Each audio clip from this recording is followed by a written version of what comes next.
आज हम अजमेर के बारे में जानेंगे। अजमेर भारतीय राज्य राजस्थान का एक जिला है।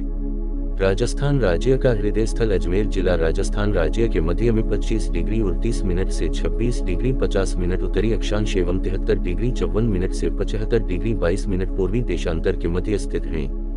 अजमेर उत्तर पश्चिमी रेलवे के दिल्ली अहमदाबाद मार्ग पर स्थित है, जो जयपुर के दक्षिण पश्चिम में लगभग 135 किलोमीटर की दूरी पर स्थित है। अजमेर तारागढ़ की पहाड़ी, जिसके शिखर पर किला है, निचली ढलानों पर यह शहर स्थित है। पर्वतीय क्षेत्र में बसा अजमेर अरावली पर्वतमाला का एक हिस्सा है, जिसके दक्षिण पश्चिम में लूनी नदी व पूर्वी हिस्से में बनास की सहायक नदियां बहती हैं। मुगलों की बेगम और शहजादियां यहां अपना समय व्यतीत करती थी। इस क्षेत्र को इत्र के लिए प्रसिद्ध बनाने में उनका बहुत बड़ा हाथ था। कहा जाता है कि नूरजहां ने गुलाब के इत्र को ईजाद किया था। कुछ लोगों का मानना है यह इत्र नूरजहां की मां ने ईजाद किया था। अजमेर में पान की खेती भी होती है। इसकी महक और स्वाद गुलाब जैसी होती है। वर्तमान में जिला 12 उपखंड, दियारा पंचायत समिति व 19 तहसील में विभाजित है। अजमेर शहर का नाम अजयमरू के नाम पर पड़ा है, जिसकी स्थापना 1113 में चौहान राजा अजयराज ने की थी। अजमेर से 10 किलोमीटर दूर स्थित अजयपाल का मंदिर आज भी अजमेर के संस्थापक की याद दिलाता है। अजमेर नगर घुघरा घाटी को केंद्र मानकर बसाया गया। 12वीं शताब्दी में चौहान राजा अजयराज के समय यह एक महत्वपूर्ण नगर बन गया था। अजमेर का वास्तविक संस्थापक अजयराज चौहान को माना जाता है। चौहान राजा अजयराज ने 1113 में अजमेर नगर की स्थापना की थी।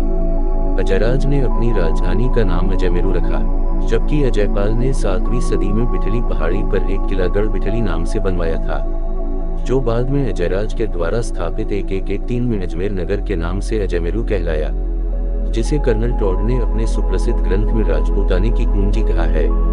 पर ये चौहानों की कुंजी है, जिसका मुख्यालय अजमेर है, जिसका क्षेत्रफल 8841 वर्ग किमी है। 2011 की जनगणना के अनुसार जनसंख्या 25,84,913 है। राजपूताना व बम्बई गजट के अनुसार अजमेर पर 700 वर्षों तक चौहान वंश के चीची गुर्जरों का राज था। अजमेर में 1153 में प्रथम नरेश बीसलदेव चौहान ने एक मंदिर बनवाया था, जिसे 1192 में मोहम्मद गौरी ने नष्ट करके उसके स्थान पर अढ़ाई दिन का झोपड़ा नामक मस्जिद बनवाई थी। कुछ विद्वानों का मत है कि इसका निर्माता कुतुबुद्दीन ऐबक था। कहावत है कि यह इमारत अढ़ाई दिन में बनकर तैयार हुई थी, किंतु ऐतिहासिकों का मत है कि इस नाम के पड़ने का कारण इस स्थान पर मराठा काल में होने वाला अढ़ाई दिन का मेला है। इस इमारत की कारीगरी, विशेषकर पत्थर की नक्काशी, प्रशंसनीय है। इससे पहले सोमनाथ जाते समय 1124 में महमूद गजनवी अजमेर होकर गया था। मोहम्मद गौरी ने जब 1192 में भारत पर आक्रमण किया, तो उस समय अजमेर पृथ्वीराज के राज्य का एक बड़ा नगर था।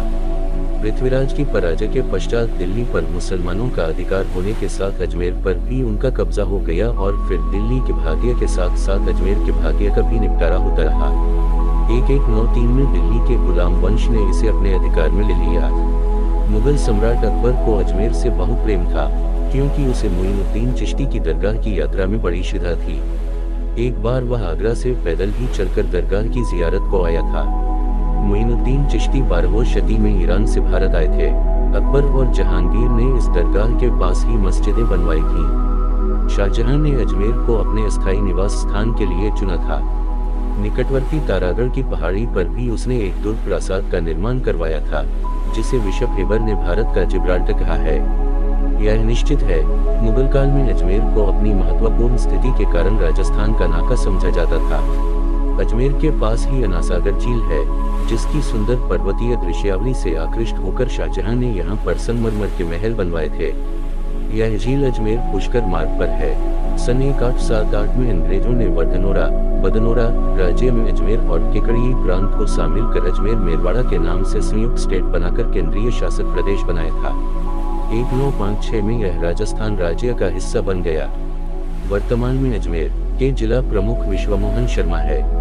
बीसलदेव चौहान या विग्रहराज प्रथम 8 शताब्दी के चौहान गुर्जर राजवंश के प्रतापी राजा थे। अरबों से युद्ध भूमि में लड़ते हुए राणा सांडा की भांति इनका दाहिना हाथ कट गया था। बीसलदेव चौहान गुर्जर प्रतिहार राजवंश के सामान्य थे। चौहान वंश के सबसे प्रतापी राजा जिन्होंने अजमेर पर शासन किया वह अजमेर का साम्राज्य आधुनिक मेवाड़ का साम्राज्य भी इसमें सम्मिलित था। जैसे भीलवाड़ा राजसमंद इन्हीं के साम्राज्य में आते थे। ये मांडल जी चौहान के बड़े भाई थे जो कि मांडल जी चौहान जो मेवाड़ के साम्राज्य भीलवाड़ा राजसमंद सवाई माधोपुर पर राज करते थे। इन्हीं के वंशज आगे चलकर गुर्जर बगड़ावत कहलाए। इनके पुत्र का नाम हरिराम और हरिराम के पुत्र रावत बाघ सिंह चौहान थे। रावत बाघ सिंह के 24 पुत्र बगड़ावत कहलाए। इनके छोटे भाई मांडल जी चौहान ने जिन्होंने मेवाड़ में भीलवाड़ा जिले के पास प्रसिद्ध मंडल झील की स्थापना की थी। मंडल जी अजमेर के राजा विशाल देव चौहान के भाई थे जिन्होंने संभवतः 8वीं शताब्दी में अजमेर पर शासन किया था और साथ ही अरब घुसपैठ का सफलतापूर्वक प्रतिरोध किया और तोमर वंश के शासकों को दिल्ली पर नियंत्रण पाने में मदद की। अजमेर पहुंचने के लिए सबसे बेहतर विकल्प रेल मार्ग है। दिल्ली से दिल्ली अहमदाबाद एक्सप्रेस द्वारा आसानी से अजमेर पहुंचा जा सकता है। रेल मार्ग के अलावा राष्ट्रीय राजमार्ग 8 से निजी वाहन द्वारा भी बेरोड और जयपुर होते हुए अजमेर पहुंचा जा सकता है। अजमेर में कृषि मुख्य व्यवसाय है और मुख्यतः मक्का, गेहूं, बाजरा, चना, कपास, तिलहन, मिर्च व प्याज उगाए जाते हैं। यहाँ पर अभ्रक, लाल स्फटिक धातु और इमारती पत्थर की खुदाई होती है। सड़क व रेल मार्गों से जुड़ा अजमेर नमक, अभ्रक, कपड़े व कृषि उत्पादों का प्रमुख व्यापारिक केंद्र है और यहाँ तिलहन, भूसरी, ऊन, जूते, साबुन व दवा निर्माण से जुड़े छोटे छोटे अनेक उद्योग हैं। अजमेर कपड़ों की रंगाई व बुनाई तथा अपने हस्तशिल्प के लिए प्रसिद्ध है।